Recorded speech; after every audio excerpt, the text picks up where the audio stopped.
guys, Dina here. Thanks for joining me. Some of you have talked to me about Copic markers and either you don't like them or don't want to use them or can't tolerate them.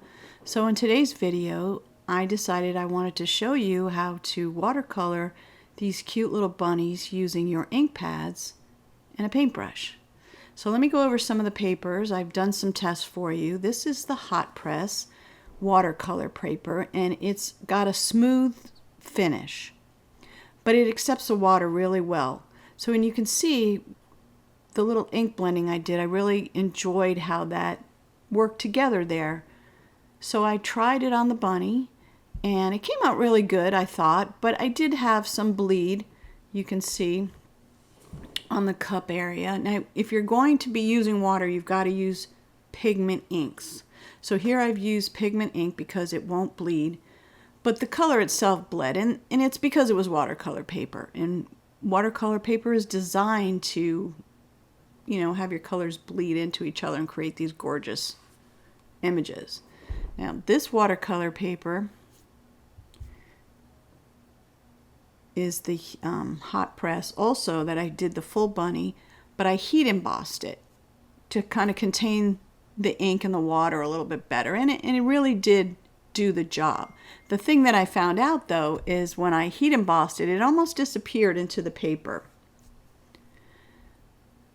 So then I tried the cold press. Now cold press watercolor paper has a lot more texture. It's designed to hold the water better, and it's got a rougher surface. It's fabulous for doing watercoloring of landscapes and florals and things like that, but I wouldn't suggest it for doing little characters.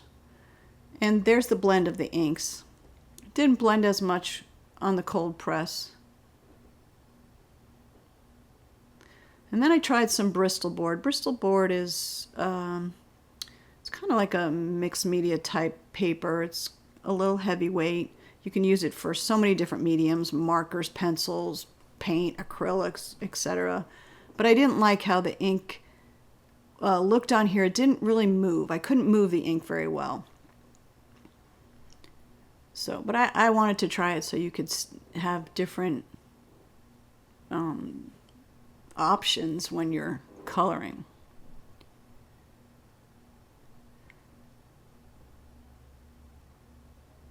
So then I moved to, this is Gina K Designs layering weight cardstock. It's 80 pound, I believe. And I actually loved how this worked with the inks. Now it dried quickly, so I couldn't take too long making decisions, but I loved how it blended the inks together, and I actually loved that it dried quickly because I was working on a character. So I decided to, first I did, these are the watercolor pencils. I wanted to try it on the layering weight as well. These are the watercolor pencils, and that worked really well too.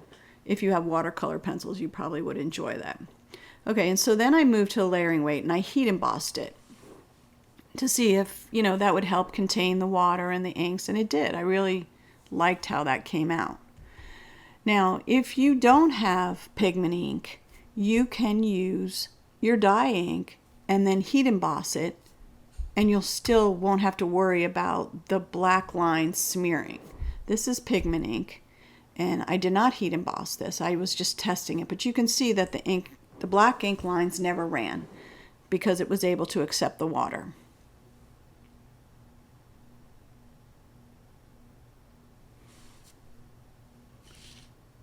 And then this is the one that I tried heat embossing with the dye inks. So like I said, if you don't have pigment inks, you can use dye ink and then heat emboss it. Either do it with black heat embossing powder or clear. I think I used clear on that one.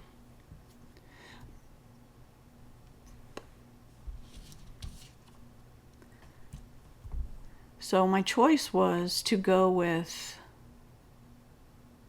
Gina K's layering weight paper. I like that one the most. I like the color of the paper. Some of the watercolor papers are tinted.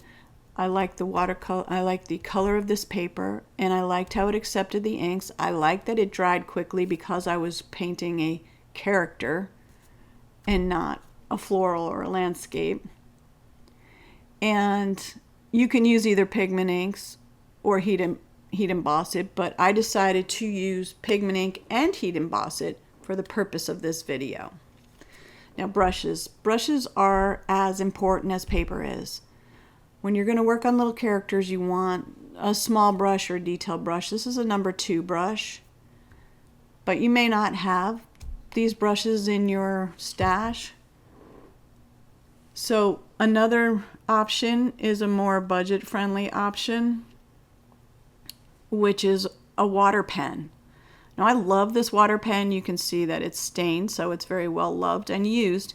I use it for my cards all the time because it's quick, it's easy. It holds water in the base of it, and you could just squeeze the amount of water that you need. I wouldn't suggest while you're painting to squeeze that because it will come out.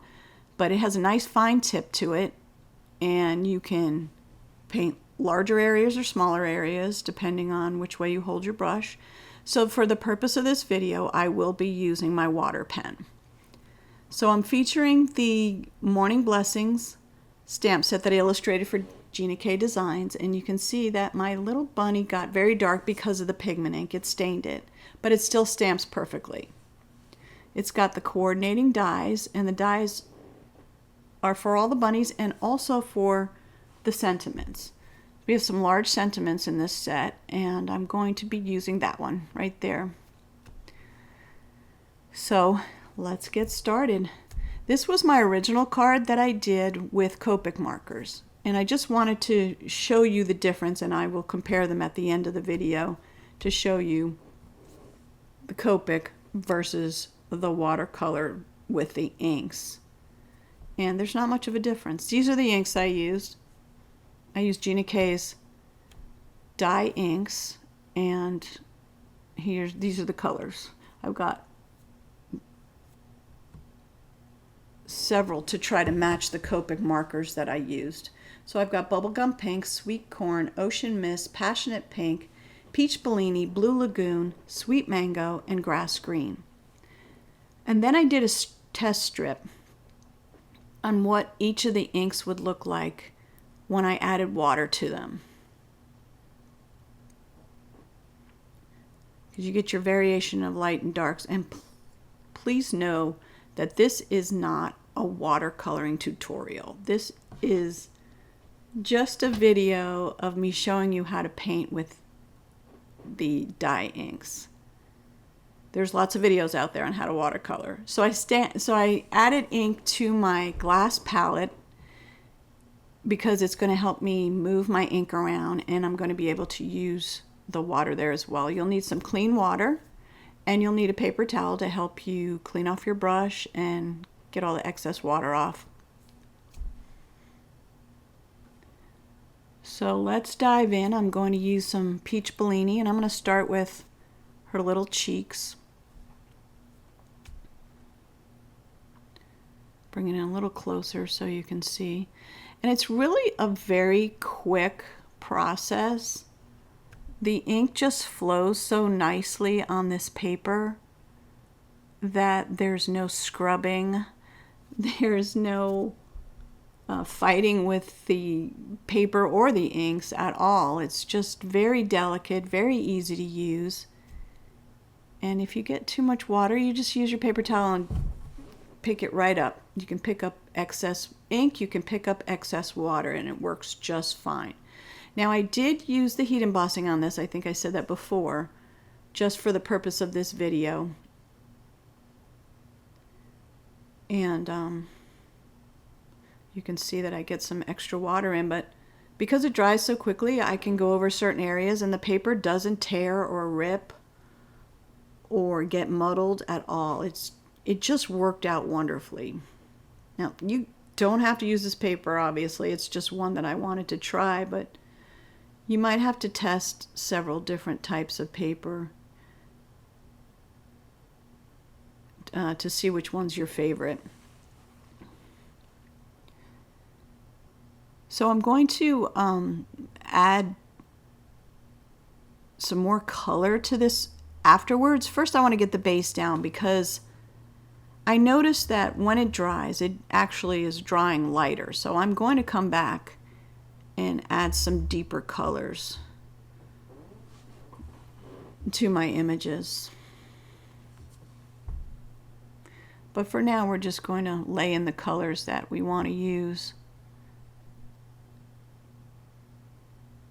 And just going back and forth between dipping into the ink.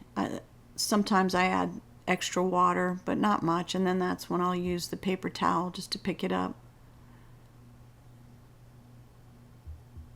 The more water you use, the lighter the ink is going to show up.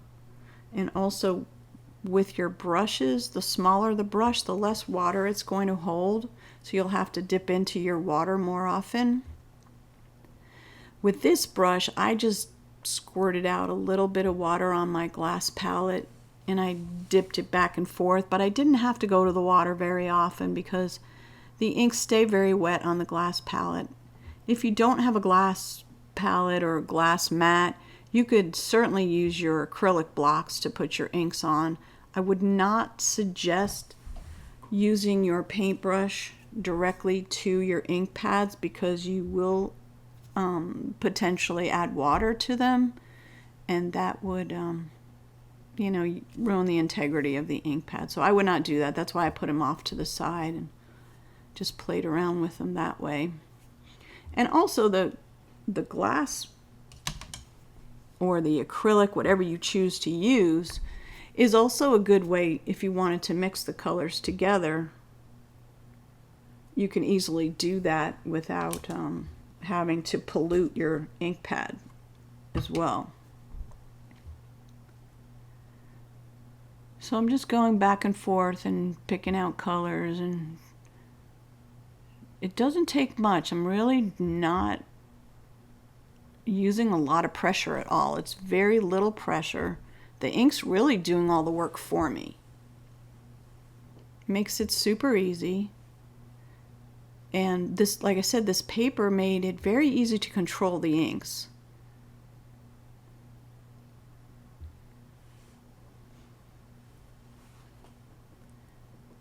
It is an enjoyable process if you enjoy painting or you enjoy coloring. This one gives you quick results. And the other thing I found too is that the water and the ink did not really bleed through the paper. I mean, I didn't turn it over to show you, I should have, but you could turn it over and see that you might see some of the pigment on the other side, but it's not much. I mean, it did not bleed through at all. So I'm going to test my colors at the bottom. It doesn't matter because I will be cutting out this image. But it helps me know like how much ink or how much water to add by just playing with it on the paper that I'm using. So I always keep a scratch piece of paper beside me. I do it with my markers as well. And I always keep a scratch piece of paper that is the exact same paper that I'm coloring on. This way I can see how the colors will look on the paper when I go ahead and use them. And I'm doing the same thing here with the ink. I'm just doing it off at the bottom. Now when you want to add more color, you can let that dry. And like I said, it doesn't take much. The technique I'm using here is wet on dry, which means my paintbrush is wet and my paper is dry. If you wanted to do a floral or a landscape, you might do wet on wet where your paper is wet and your brushes and inks are wet. I wouldn't do that with characters though. You don't have any control that way.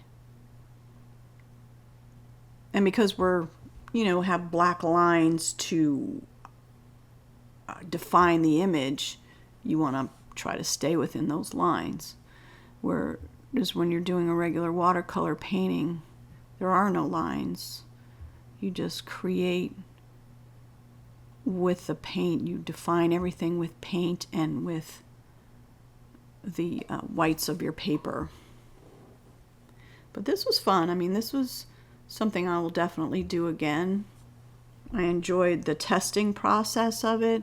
And you might too. You might have, several different types of papers you might want to use to test your inks on.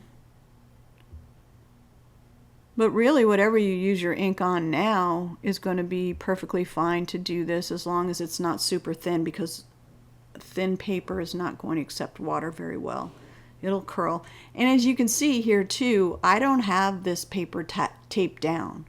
This is just a piece that I stamped on, so there's not that much water that it's going to curl my paper. So I'm coming back in, just darkening up a couple of areas that needed to pop. I just love that color. Isn't that a beautiful color? That next to the pink, you've got the warmth of the pink and the cool of the turquoise blue. It's just so pretty.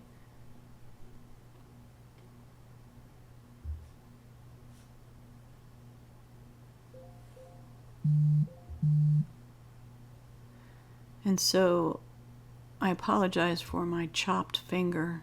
Anybody that knows me really well knows that I am super dangerous with sharp objects to myself. I cut myself all the time, which is so ironic because, I work in my studio filled with sharp objects every day.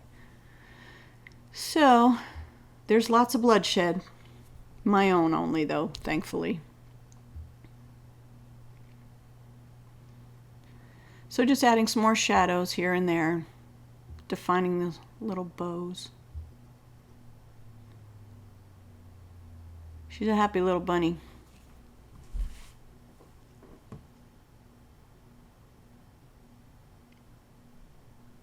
I hope that you will try this, because I'm sure all of you have a bunch of ink pads, and you wouldn't have to buy anything extra. You just use what you have.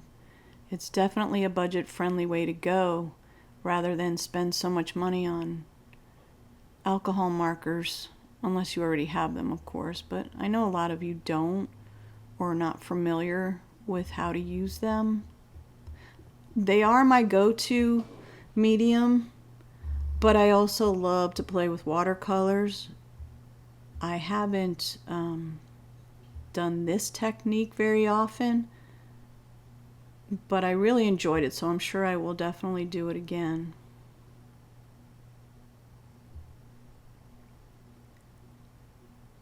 And so in between every color, you definitely want to clean off your brush. You can't tell because my brush is stained, but I clean it off in between every single color so I don't muddy up my colors.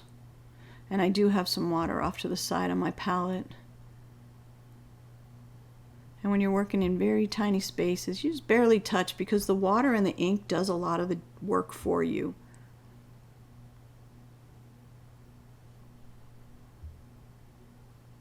I'm going to try to attempt to pull out some hair without making it too dark. That's a difficult thing with the watercolor when I'm trying to define wisps of hair. I don't want to use the wrong color, because if I can't get it right, it's going to muddy up my little bunny. And very little water here. When you want a defined line, you don't want to use a lot of water.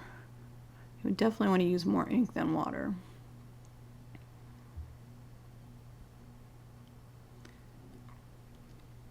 And so if you catch it like I'm trying to do now, it won't bleed into your other colors. I'm just catching the extra water there. And even if I had put too much ink in a spot, the paper towel is perfect for just picking that up, and it lightens your color up instantly. So like in this case, I could lighten it by adding more water, but I don't want to because it will definitely bleed. So I'll use the paper towel to pick up excess ink.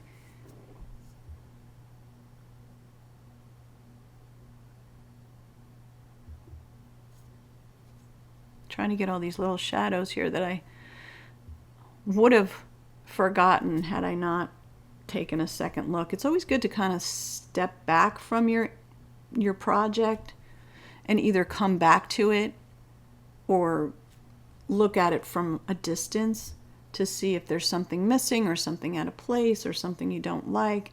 And I often will do that. I often will step back and take a look and see, does something need to be fixed or deepened or changed even. I change things a lot, especially when I'm putting my cards together.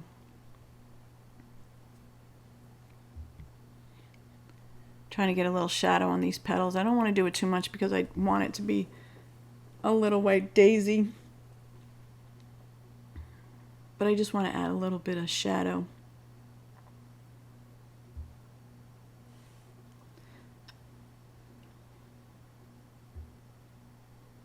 And see, to me, the fun part is coming back and adding all those shadows and watching it just develop in front of your eyes.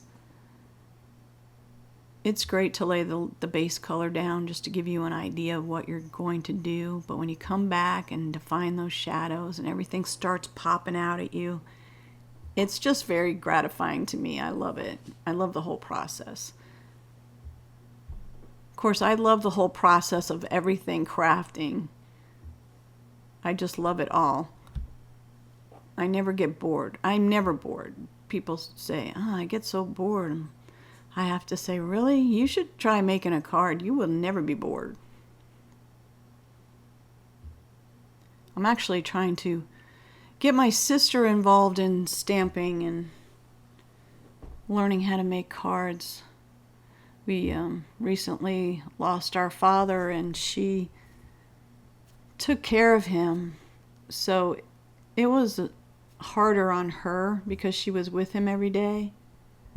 And I'm just trying to give her something to refocus. And I thought this would be a great idea because she does have a creative mind. She just never knows what to do with it.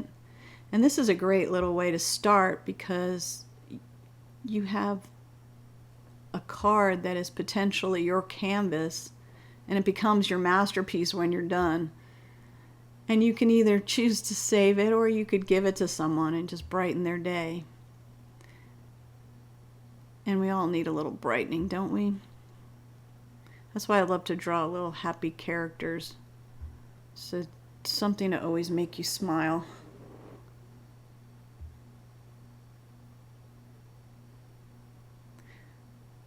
So getting close now. I'm just deepening some and making it a little bit richer.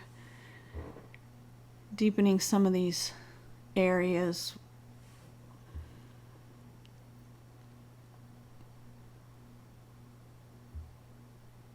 And again, you can see how the ink and the water just kind of does the job for me. I just dabble it on and it kind of spreads out, and so fun. I love it. Let's make those cheeks a little pinker. Still using the same color too. And that's the other thing too. You don't need a whole lot of colors to do this. You can, even if you don't have variations of pinks or blues or whatever, you can just keep painting over your subject and it will darken as it dries, and then you paint again and again, it will deepen. So you don't need a lot to do it. Okay, so for the purpose of this video, I was just going to finish off with the background. It really wasn't about the background, but I put my sticky mat on my Misty because it holds it perfectly for me, and it's pretty mobile so I can turn it around. But I'm going to use this stencil by Gina K Designs. I think it's called Flower Garden. Such a fun stencil. I know I'm going to use this one again and again, but I liked it for this image. And so I cleaned off my glass palette, and now I'm just going to ink blend the edges with some pink from the same pink I used. I believe it was bubblegum pink in my painting to keep everything coordinated. Just going to turn and get the edges in. I don't do this background as deep as I did the other one. It's kind of washed out. You'll see at the end. But like I said, I was just doing it to get the card put together so I can show you the comparison of the painting versus the marker coloring.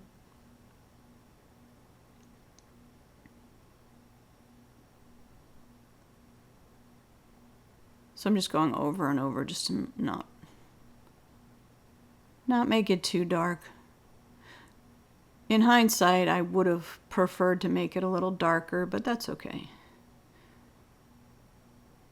A lot of times I'm just testing and didn't want to take away from the bunny itself for this card.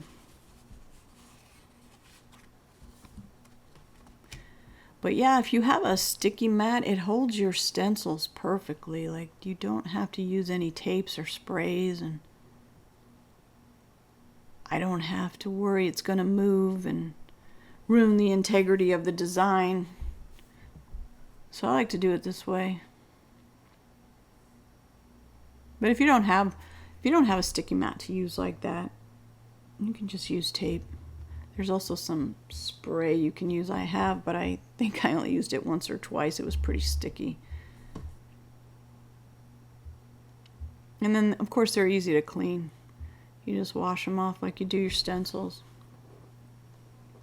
So I'm coming in to do the little centers of the flowers, and I grabbed the wrong brush. This is one of my little blending brushes, but I had another one that I used for the other card, and I think it was all the way across the room, so I decided to go with this. This one gave me a little bit more trouble, so next time I would not do it that way.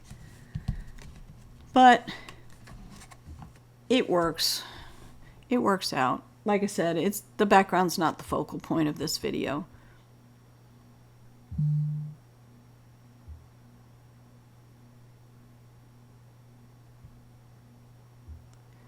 Just a little dab will do you.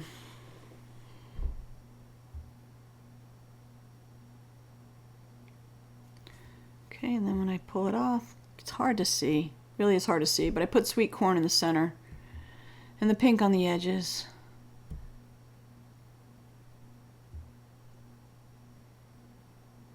Okay. It's time to put the card together. So I die cut some things off camera. I used Master Layouts 2 for the panels here.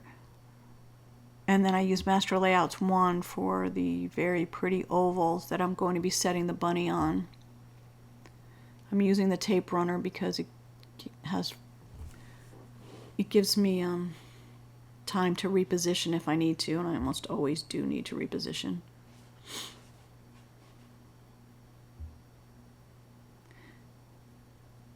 Putting it on a piece of cardstock that coordinates with some of the colors in my little bunny image.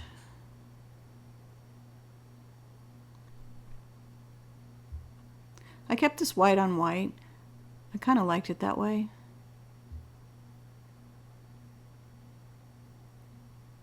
Again, I just didn't want to take away from the little bunny.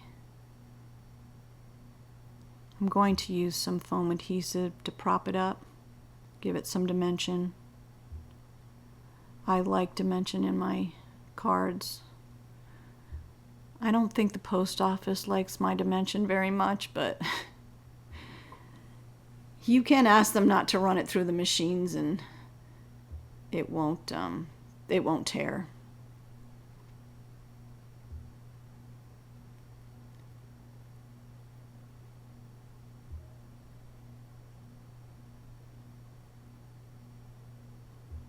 They have these little machines that they run these envelopes through, and if you don't specify that you might have something that might not fit through there, they'll run it through, and chances are either something will come off on your card or your envelope will get ripped. So I try to always let them know that please don't run it through your machine. So I'm putting it down in the lower corner because I want to make sure my sentiment fits. And I'm going to put some foam adhesive on the back of my bunny. Prop her up too.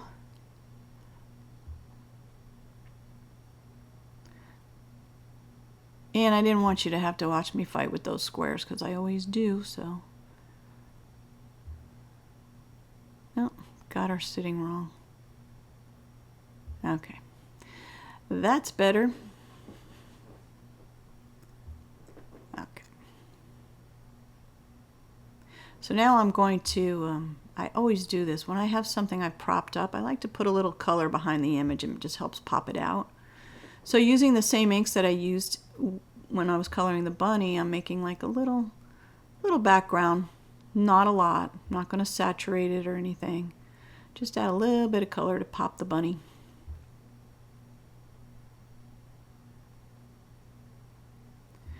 And I put my sentiment on with foam adhesive as well, and now I'm going to add some bling.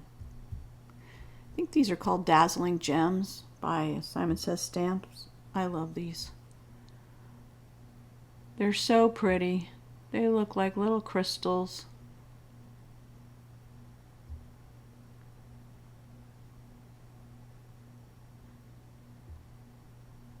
And just a few.